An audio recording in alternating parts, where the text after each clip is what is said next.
رب اشرح لي صدري ويسر لي أمري واحلل عقدة من لساني يفقهوا قولي فالحمد للہ والصلاة والسلام علی رسول اللہ وعلی آلہ وصحبہ اجمعین۔ آج اس دعا کے بارے میں بات کریں گے جو میں تقریباً ہر لیکچر میں شروع میں کرتا ہوں، اور اس دعا کا میری زندگی میں، پرسنل زندگی میں بہت فائدہ ہوا ہے، اس سے میں بہت مستفید ہوا ہوں۔ تو اس دعا کے ساتھ میرا بہت قریبی دلی تعلق بھی ہے، اس کے بارے میں بھی میں آپ کو کچھ بتاؤں گا۔ اس دعا کا تعلق، اگر میں اس کا ایک ٹائٹل مجھے ڈالنا ہو تو اس کا تعلق کانفیڈنس کے ساتھ ہے۔ اگر کسی کو کانفیڈنس کی ضرورت ہے تو اس کے لیے یہ دعا ہے۔ اگر کسی کو کسی مشکل کا سامنا کرنا ہے، کوئی بہت بڑے چیلنج کا سامنا کرنا ہے، اور اس کے لیے اس کو ایک اندرونی قوت کی ضرورت ہے اور اللہ تعالیٰ کی مدد کی ضرورت ہے، تو اس دعا کا فائدہ اٹھائیں۔ اگر آپ نے کوئی مشکل بات کرنی ہے اور آپ کو نروسنس ہو جاتی ہے، آپ لوگوں کے سامنے بات نہیں کر سکتے، اور آپ کو بات یاد نہیں رہتی کرنی، اور کیا بات کرنی تھی کیا نہیں کرنی تھی، بیچ میں سے کوئی پوائنٹس بھول جائیں گے، کچھ ہو جائے گا، تو یہ دعا آپ کو بہت فائدہ دے گی۔ یہ دعا موسیٰ علیہ السلام کی ہے، اور جب اللہ تعالیٰ نے موسیٰ علیہ السلام کو کہا تھا کہ آپ فرعون کے پاس جائیں، اس کا سامنا کریں، اور فرعون اس وقت کا لیڈنگ پولیٹیشین ہے، اس کو بات کرنی آتی ہے، اس کو تقریر کرنی آتی ہے، اس کو ڈیبیٹ کرنی آتی ہے، اور وہ اپنی اپوزیشن کو فزیکلی بھی کرش کر سکتا ہے، سائیکولوجیکلی بھی کرش کر سکتا ہے، اس کے بارے میں بھی ہم سیکھتے ہیں قرآن کے اندر۔ اس کا سامنا کرنا ہے موسیٰ علیہ السلام کو۔ وہ بہت ہی شریف النفس انسان ہے، اس کے اوپر سے ان کا سٹٹر بھی ہے، ان کی زبان میں ذرا وہ رکاوٹ بھی ہے، تو جب وہ نروس ہو جاتے ہیں تو ان کی رکاوٹ ایون اور زیادہ خراب ہو جاتی ہے، اور ان کو اللہ تعالیٰ نے یہ مشن دیا ہے کہ آپ جائیے اور فرعون کا سامنا کیجئے۔ تو پچھلے سورۃ الشعراء میں کچھ باتوں کا ذکر ہو گیا تھا کہ انہوں نے کہا تھا میرے سامنے یہ رکاوٹیں ہیں۔ اب اس کے بعد رکاوٹوں کے مزید سورہ طٰہٰ میں اللہ تعالیٰ نے ان دعاؤں کا ذکر کیا ہے جو موسیٰ علیہ السلام نے کی ہیں اس مشن کو پورا کرنے کے لیے۔ کیا چیزیں انہیں چاہیے؟ ایک سپر پاور کے پاس جا کے انہیں اس کا سامنا کرنا ہے۔ دنیا کی سب سے بڑی سپر پاور ہے اس زمانے کی، جو کنگڈم ہے، جو مملکت ہے فرعون کی، اور ان کے پاس کیا ہے؟ کون سی آرمی ہے ان کے پاس؟ کون سے ریسورسز ہیں؟ ایک وہ ہیں، اور ایک ان کا بھائی ہے جو اللہ تعالیٰ نے انہیں دیا ہے۔ انہیں جا کے ہیڈ آف اسٹیٹ سے بات کرنی ہے، اور اس کے سامنے گستاخیاں کرنی ہیں، اس کے سامنے کہنا ہے کہ تم اصل بادشاہ تم نہیں ہو، اصل بادشاہ میرا رب ہے، اور یہ غلامی جو تم ان لوگوں کو غلام بنائے بیٹھے ہو، بنی اسرائیل کو، یہ تمہارے غلام نہیں ہے، میرے رب کے غلام ہیں، ان کو تمہیں آزاد کرنا پڑے گا۔ فرعون تو ڈکٹیٹرشپ کی مثال ہے نا، اعلیٰ مثال ہے۔ یہ آٹوکریٹک اسٹیٹ ہے، اس کے اندر ایک ہی ہیڈ آف اسٹیٹ ہے، وہ اپنے آپ کو خدا مانتا ہے، وہ الٹیمیٹ اتھارٹی ہے، اس کے خلاف کوئی بات نہیں کر سکتا، اور انہوں نے جا کے اس کے منہ پہ اس کی بےزتی کرنی ہے۔ تو اس کے لیے ان کو کیا چاہیے ہوگا؟ کون سی آرمی چاہیے ہوگی؟ کون سے پیسے چاہیے ہوں گے؟ اس کے جواب میں اللہ تعالیٰ نے موسیٰ علیہ السلام کی زبان پر جو حکمت ہمیں دی ہے کہ آپ کے سامنے جو بھی رکاوٹ ہو، جو بھی مشکل ہو، جو بھی چیلنج ہو، اصل چیلنج آپ کے سینے کے اندر ہے۔ جب انہوں نے کہا تھا نا یضیق صدری سورۃ الشعراء میں، میرا سینہ تنگ ہو جاتا ہے، اسی کے جواب میں یہاں انہوں نے اسی کی بنیاد پر یہاں پر انہوں نے دعا مانگی ہے، قال رب اشرح لی صدری، میرے رب میرے سینے کو کھول دے۔ آپ نے کسی ایسے شخص سے بات کرنی ہے جس سے بات کرنا مشکل ہوتا ہے۔ آپ یہ سمجھ لیں اچھی طرح بات۔ لوگ میں آفن کہا کرتا ہوں، اپنے اسٹوڈنٹ سے کہا کرتا ہوں، تم میں سے کچھ لوگ لائرز ہو، ڈاکٹرز ہو، ٹیچرز ہو، پروفیسرز ہو، اپنی فیلڈ میں کانفیڈنٹ ہو، تمہاری لوگ بات سنتے ہیں، تم جب بات کرتے ہو تو لوگ اس سے کنونس ہوتے ہیں۔ لائر کو اچھا بھلا کیس کرنا آتا ہے، اپوزیشن کا سامنا کرنا آتا ہے، اپنا کیس کنونس کرنا آتا ہے، جوری کو کنونس کرنا آتا ہے، جج کو کنونس کرنا آتا ہے۔ لیکن ایسے لوگ بھی ہوتے ہیں اسی لائر کی زندگی میں، اسی ڈاکٹر کی زندگی میں، اسی پروفیسر کی زندگی میں، اس کے گھر میں اس کے فادر ہوں گے یا انکل ہوں گے یا بڑا بھائی ہوگا یا اسپاؤس ہوگا، کوئی بھی ہوگا، جو ان کے سامنے ان کو بالکل چپ کر دیتے ہیں۔ سائیکولوجیکلی اس کا اتنا افیکٹ ہوتا ہے کہ ساری جو اسپیچ ایبلٹی ہوتی ہے اس بندے کی وہ ختم ہو جاتی ہے، کانفیڈنس ختم ہو جاتا ہے، ان کا سامنا نہیں کر سکتے۔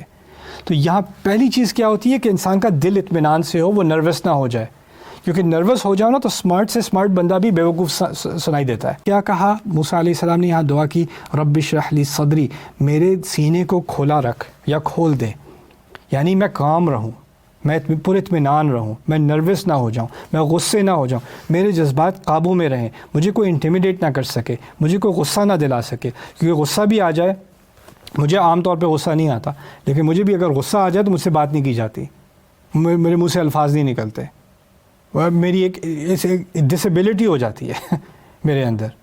اور لوگ ہوتے ہیں جنہیں غصہ آتا ہے تو وہ جو بات کر رہے ہوتے ہیں وہ بھول جاتے ہیں، الٹی سیدھی باتیں ان کے منہ سے نکلنی شروع ہو جاتی ہیں۔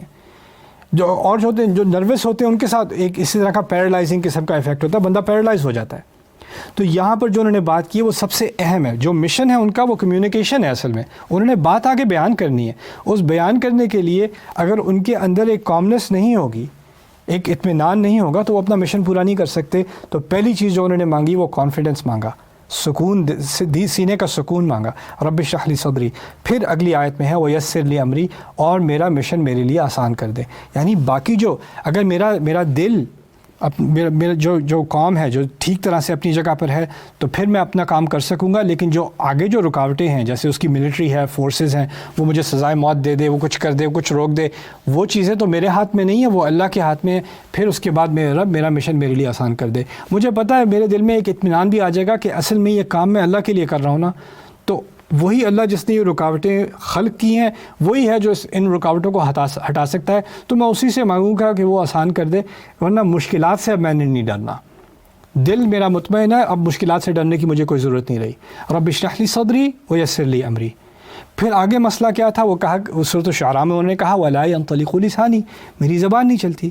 کیوں؟ جب وہ نروس ہو جاتے ہیں یا غصے ہو جاتے ہیں یا اینکشس ہو جاتے ہیں, ان کو سٹریس زیادہ ہو جاتی ہے, کوئی بھی ایلیویٹڈ ارتفاع ہو جاتا ہے کسی بھی جذبے میں, ایلیویٹڈ ایموشنز ہو جاتی ہیں, تو پھر کمیونیکیشن ان کے لیے مشکل ہو جاتی ہے. یہاں پہ انہوں نے کہا وَاحْلُلْ عُقْدَةً مِّن لِّسَانِی, میری زبان میں جو گرا ہے اس کو کھول دیجئے, یفقہوا قولی, تاکہ وہ میری بات سمجھ سکیں. اب یہ زبان کا گرا کھولنا, ان کی تو اصل میں اسپیچ امپیڈمنٹ تھی نا, ان سے بولا نہیں جاتا تھا. تو یہاں پر موسیٰ علیہ السلام نے جب کہا وَلَا يَنطَلِقُ لِسَانِی, اور یہاں پر کہا وَاحْلُلْ عُقْدَةً مِّن لِّسَانِی, اس کو سمجھ لیں. ایک گرا ہوتی ہے, فرض کریں ایک میرے پاس کوئی رسی ہے یا کوئی ڈوری ہے, اس کی گرا بنی ہوئی ہے, یا تاریں ہوتی ہیں, تاریں گرا بن جاتی ہے نا, تو آپ کو پتہ نہیں چلتا اس کی شروع کہاں ہے, اس کی آخر کہاں ہے, اور ایک کنفیوزنگ سی چیز بن جاتی ہے. ہو سکتا ہے 2-3 تاریں ایک ساتھ ملی ہوئی ہیں لیکن لگتا ہے ایک تار ہے, کیونکہ ساری ایک ساتھ ناٹ بنی ہوئی ہے. اس کو کلیئر کرنے کے لیے آپ کو وہ ناٹس کھولنی پڑیں گی, پتہ چلے گا یہ 2 مختلف تاریں ہیں, یا یہ اینڈ تھا یہ اینڈ تھا, یا اس کی لمبائی اتنی ہے. آپ کو وہ چیزیں پتہ نہیں چل سکتی جب چیزیں بندھی ہوئی ہوں. اسی سے استعارہ لیا گیا ہے اسپیچ کے بارے میں, کمیونیکیشن کے بارے میں, کہ اگر کوئی نروس ہو جاتا ہے نا تو اس کو پتہ ہے آپ الٹی سیدھی بات کرنی شروع کر دیتے ہیں. ہو سکتا ہے آپ کے دماغ میں تھا میں نے 5 باتیں کرنی ہیں, point A B C D اور E, یہ باتیں میں نے کرنی ہیں. اب آپ نروس ہو گئے تو D A B W 5 کہاں بات پہنچ گئی, اب پتہ نہیں چلا میں نے شروع کیا ختم کیا. پریزنٹیشن ختم ہونے کے بعد بھی آپ کو اتنی نروسنس کہ یہ مجھے یاد بھی نہیں میں نے کہا کیا تھا. یہ ہوتا کیا ہے کہ انسان جو جس کلیئرٹی سے بات کرنا چاہتا ہے نا, اس میں گرا بن جاتی ہے, زبان میں گرا لگ جاتی ہے. تو ہم نے یہ دعا کی ہے کہ ہمیں ایسا کانفیڈنس ملے. موسیٰ علیہ السلام نے یہ دعا کی, ان کو ایسا کانفیڈنس ملے, ان کو اتنا دل کا سکون ملے کہ جب وہ یہ دعا کرنے لگیں اور جب وہ بات کرنے لگیں تو ان کی بات شروع سے آخر تک بالکل کام رہے, اور ایک کے بعد دوسری, دوسرے کے بعد تیسری, تیسری کے بعد چوتھی بات وہ بالکل لاجیکل طریقے سے کر سکیں. اسی سے ہم سیکھ رہے ہیں اب کہ ہمیں جب بات کرنی ہوتی ہے, کسی کو کنونس کرنا ہوتا ہے, تو ہمیں اپنی بات کو سیدھا کرنے کی ضرورت ہے. اپنی بات میں آپ بہت ساری چیزیں مکس کرو گے, الٹی سیدھی ادھر ادھر جاتے رہو گے تو بات سمجھ میں نہیں آئے گی. تو انہوں نے کہا وَاحْلُلْ عُقْدَةً مِّن لِّسَانِی, میری زبان میں جو گرا لگی ہوئی ہے اس کو آپ ہٹا دیجئے. دل اگر اطمینان میں ہونا تو آپ کو کوئی اور بننے کی ضرورت نہیں ہے. اگر آپ نے یہ مائک لگایا ہوا ہے, آپ نے کیمرہ آن کیا ہوا ہے, یا آپ سٹیج پہ کھڑے ہو, تو آپ کو کوئی امپریسو چیز بننے کی ضرورت نہیں. جیسے آپ ہو ویسے ہی ہو, کیونکہ آپ کا دل ریلیکسڈ ہے اور آپ کے سامنے صرف ایک مقصد ہے, کسی کو امپریس کرنا نہیں, کسی کو حوالے دینا نہیں. آپ کا یہ مقصد نہیں ہے, آپ کا صرف ایک ہی مقصد ہے. وہ کیا ہے؟ یفقہوا قولی, کہ وہ میری بات سمجھ جائیں, میری بات گہرائی سے سمجھ جائیں. اتنی سی بات. اب اگر میں کسی بچے سے بات کر رہا ہوں تو میں نے کیسے بات کرنی ہے کہ میری بات سمجھ جائے. کسی بڑے سے بات کر رہا ہوں تو کیسے بات کروں کہ میری بات سمجھ جائے.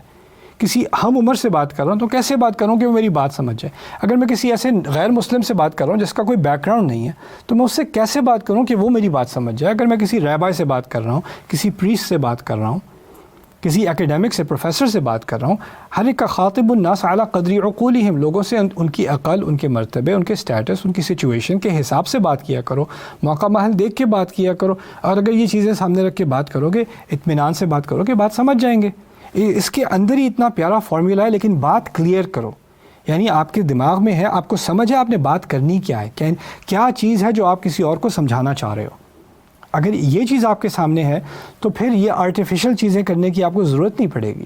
آپ کو کوئی مزید باہر سے تیاری کرنے کی ضرورت نہیں پڑے گی. جو آپ کے دل میں واقعی سنسیئرلی جینوئنلی بات ہے, اللہ آپ کو کلام میں روانی دے دے گا. یہ ہے رب اشرح لی صدری ویسر لی امری واحلل عقدۃ من لسانی.